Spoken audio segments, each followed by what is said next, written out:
सभी लोगों को नमस्कार। मैं धीरेन्द्र प्रताप गोरखपुर से। साथियों, हमारे साथ एक महिला है, इनका नाम सरोज है और ये गोरखपुर में एक रेस्टोरेंट में बर्तन मांजने का काम करती हैं।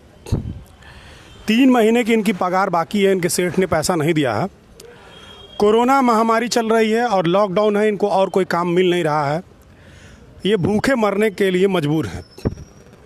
अभी इनसे बातचीत करते हैं और इनके बारे में जानते हैं, फिर हम आगे बात करेंगे। और इस वीडियो में लाइव आने का मकसद यही है कि हम लोगों को बता सकें और देश को ये अवगत करा सकें, खासकर उन लोगों को जो इस सरकार की भक्ति में डूबे हुए हैं कि सरकार 20 लाख करोड़ के मुआवजे का ऐलान करती है, तमाम घोषणाएं करती हैं, सब चंगा सी बताया जाता है, लेकिन ज़मीनी हकीकत क्या है।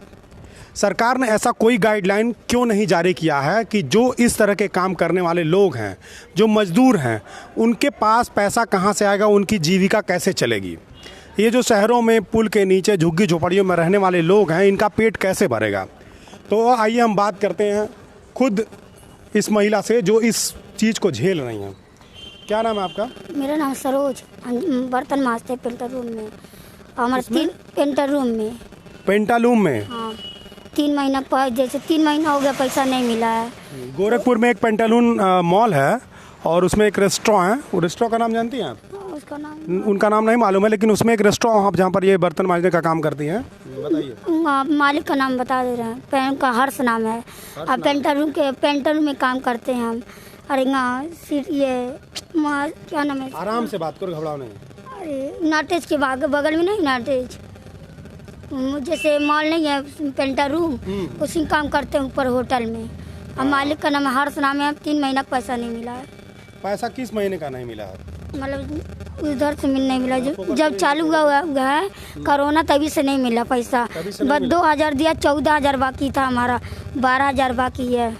तो तुम पुलिस में भी गई थी ना? पुलिस में गया तो कोई सुनवाई नहीं हो रहा। पुलिस में, पुलिस क्या कह रही है? पुलिस कह रहा है तुम पागल हो, कोई पैसा जब कोरोना खत्म होगा तो देंगे। हम खाए भी ना, कहाँ काम मांग को, सबसे मांग कोई नहीं दिया। अच्छा। हाँ, पुलिस घर जहाँ पुलिस में गए, कचहरी के पास गए, धर्मशाला गए, फिर उधर भी गए। अरे बेतियाता भी गए, वहाँ मालिक का दुकान भी है, वहाँ भी कोई सुन, सब कहता पागल है। अच्छा, परिवार में कौन कौन है? हमारे 2 बच्चे, हमारे आदमी हैं। हमारे आदमी लेबर वाला काम करते हैं। अच्छा, लेबर का काम करते हैं। हाँ। बच्चे कितने बड़े बड़े? एक 10 साल का, एक 8 साल का है। आपके बच्चे का तबीयत भी सुने खराब है? हाँ, तबीयत खराब है, बुखार है, सर में दर्द है। उसका इलाज हो रहा है? नहीं, पैसे नहीं तो कहाँ से इलाज करेंगे हम। तो आप पुलिस में गई थी, कुछ लिखित में दिया था? नहीं, कह रहा अभी नहीं कुछ सुनवाई। जब बाद में जब मालिक आएगा। कौन से पुलिस? धर्मशाला गए थे। धर्मशाला पुलिस हाँ। चौकी पर गई थी? हाँ। हालांकि धर्मशाला पुलिस चौकी बहुत एक्टिव है हमारे शहर में, लोगों को, ज़रूरतमंद लोगों को खाना खिलाने के लिए, और वहाँ पर लंगर वगैरह भी चलता रहता है। लेकिन एक जो व्यवसायी है उसके खिलाफ एक्शन लेने में थोड़ी कठिनाई होती है पुलिस वालों को। मान लीजिए पुलिस के बड़े अधिकारी हैं, जो बड़े साहब, उनसे कहना तो क्या कहिएगा आप? उनके पास भी गए तो कोई कह रहा है नहीं, जाओ बाद में आना, मालिक आएंगे। जब बड़े साहब आएंगे तो बाद साहब पता नहीं कब आएंगे, कब हम बैठे रहेंगे। कि 1 घंटा से बैठे बैठे बोर हो गए, चले गए। हाँ, तो ये एसपी साहब के यहाँ भी गई थी। लेकिन एसपी साहब क्या करें, जब सीएम पीएम हमारे इस तरह के हैं, जो मतलब संवेदनहीनता की पूरी पराकाष्ठा को पार कर चुके हैं। आप हम लोगों के पास कब आई हैं?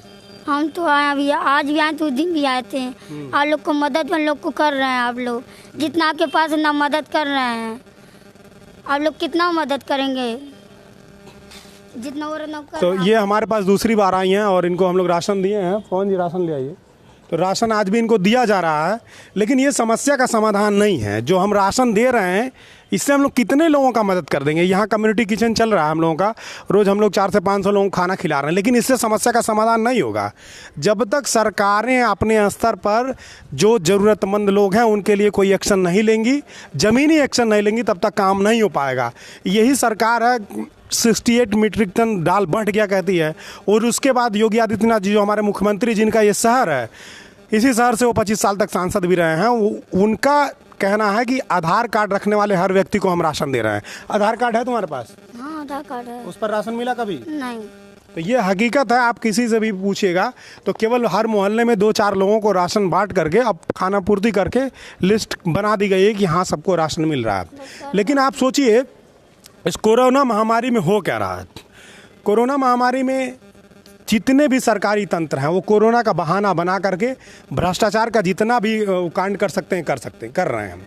अब हम जैसे लोग हैं, मैं पूर्वांचल सेना का अध्यक्ष हूँ, यहाँ कम्युनिटी किचन में फंसा हुआ इसलिए कह रहा हूँ क्योंकि मेरा ये काम नहीं है कि मैं लोगों को खाना बना करके पहुँचाऊँ, लेकिन जब मेरे सामने कोई भूखा मरता रहेगा तो मैं उसके लिए खाना बनाऊँगा, पहुँचाऊँगा और मेरी टीम पूरी काम कर रही है। लेकिन इसके साथ हम लोगों को ये भी देखना पड़ता है कि राष्ट्रीय स्तर पर क्या चल रहा है, देश के स्तर पर क्या चल रहा है। मीडिया आप जानते हैं, मीडिया बिक चुकी है, मीडिया उद्योगपतियों की हो चुकी है, पूंजीपतियों की हो चुकी है।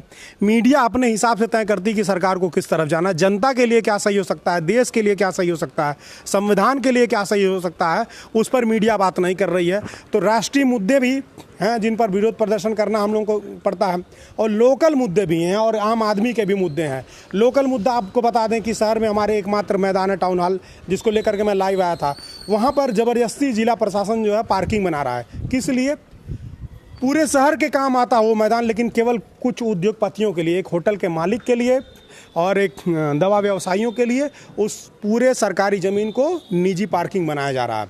अब हम उसकी लड़ाई लड़ रहे हैं। परसों से हमारा अमरण अनशन है। देश के स्तर पर आप जान ही रहे हैं क्या हो रहा है कि मोदी सरकार घोषणाएं कर रही हैं, मजदूरों की स्थिति आप देख ही रहे हैं, ट्रेनों की हालत देख ही रहे हैं। तो ये देश के स्तर पर चल रहा है, उसके लिए भी लड़ना है।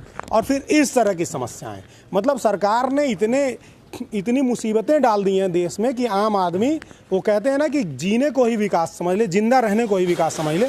तो ये स्थिति है हमारे देश में। मैं ये कहना चाहता हूँ, आप लोगों सब लोगों से अपील है कि आप लोग इसके खिलाफ आवाज़ उठाइए। केवल कुछ सामाजिक कार्यकर्ता या कुछ आंदोलनकारी हर मुद्दे पर लड़ नहीं सकते हैं, कंसंट्रेट नहीं कर सकते हैं। हालांकि हम थकते नहीं हैं, हमने तो पूरा जीवन समर्पित कर दिया है, लेकिन फिर भी एक 24 घंटे में हमको भी सोना पड़ता है, जगना पड़ता है। और हमारे तरह के जितने भी लोग हैं या जितने ऑनलाइन मीडिया या जितने एक्टिविस्ट हैं, वो सब लोगों के पास बहुत सारा काम है। तो जब तक देश इसके साथ नहीं खड़ा होगा और ऐसे लोगों की पीड़ा में नहीं खड़ा होगा, तब तक इनको समझ में नहीं आएगा। मैं चाहूँगा कि इनका जो फ़ोटो है, इनका जो ले करके स्क्रीनशॉट ले करके आप हमारे शहर के डीएम को ट्वीट करिए, जिलाधिकारी को ट्वीट करिए, एसएसपी को ट्वीट करिए कि इनको इनका मेहनताना और मजदूरी मिले। ठीक है रोजी, ठीक है। और अपने अगल बगल भी देखते रहिए और सरकार से कहिए कि वो सोचे, इस पर विचार करे, इस पर कोई प्लान बनाए, कोई एक्शन ले। अभी आपको बता दें कि हमारे कम्युनिटी किचन का एक साथी है प्रदीप कुमार, उसका छोटा भाई सामंत नाम है उसका, अभी 22 साल उसकी उम्र थी। एक मामूली झगड़े में उसका सर फट गया और सर से ब्लीडिंग शुरू हो गई। सुबह 8 बजे की घटना थी। डिस्ट्रिक्ट हॉस्पिटल में उसको पट्टी बांध करके मेडिकल कॉलेज भेज दिया गया। मेडिकल कॉलेज में सर्जन नहीं है, न्यूरो सर्जन नहीं है मेडिकल कॉलेज में। गोरखपुर में मुख्यमंत्री का शहर है और यहाँ के मेडिकल कॉलेज में न्यूरो सर्जन नहीं होने के नाते उसके सर का इलाज नहीं हो पाया, ऑपरेशन नहीं हो पाया। ब्लड बढ़ता रहा और किसी तरह से ब्लड रोकने की कोशिश हुई, ब्लड नहीं रुका। दोपहर में 1 बजे मेडिकल कॉलेज से वो लोग लखनऊ पहुँचे। लखनऊ में गए तो लखनऊ में KGMC में उसको भर्ती किया गया, लेकिन वहाँ पर भी ये कहा गया, वहाँ के सर्जन ने कहा चूँकि इनका कोरोना टेस्ट नहीं हुआ है, इस नाते हम इनका ऑपरेशन नहीं करेंगे। और रात में 10 बजे वो लड़का मर गया, वो युवा साथी मर गया, केवल कोरोना महामारी का बहाना बना करके। तो सरकार ने अभी तक ये गाइडलाइन जारी नहीं कर पाया कि आकस्मिक सेवाओं के लिए किस तरह से जनता को सुविधाएं मिलेगी। ऐसे मामलों में, जिन मामलों में जो सेठ हैं, जो दुकान चला रहे हैं, जो रेस्टोरेंट चला रहे हैं, वो अपने मजदूरों को अगर मजदूरी नहीं देते हैं तो उसके लिए क्या व्यवस्था होगी। उल्टे हमारे उत्तर प्रदेश सरकार ने यहाँ पर तो लोगों का धरना प्रदर्शन का अधिकार ही छीन लिया। मजदूरों के हक अधिकार के लिए जो कानून बना है, श्रम कानून, उसको समाप्त कर दिया। तो जब तक जनता नहीं जागेगी, एक जनता नहीं उठेगी और सवाल सरकार से नहीं पूछेगी, तब तक ये सब चलता रहेगा। आप केवल फ़ोटो शेयर करके अपनी खाना पूर्ति तक सीमित नहीं रह सकते हैं। जिस ज़िले का मामला हो, जिस जगह का मामला हो, घर बैठे बैठे उस ज़िले के DM को, CM को, वहाँ के प्रशासनिक अधिकारियों को ट्वीट करिए। आप सब मेरे साथ इतनी देर तक बने रहें, आप सभी लोगों को धन्यवाद। मैं धीरेन्द्र प्रताप, अध्यक्ष पूर्वांचल सेना, गोरखपुर, उत्तर प्रदेश से। काफ़ी लंबा हो गया क्या?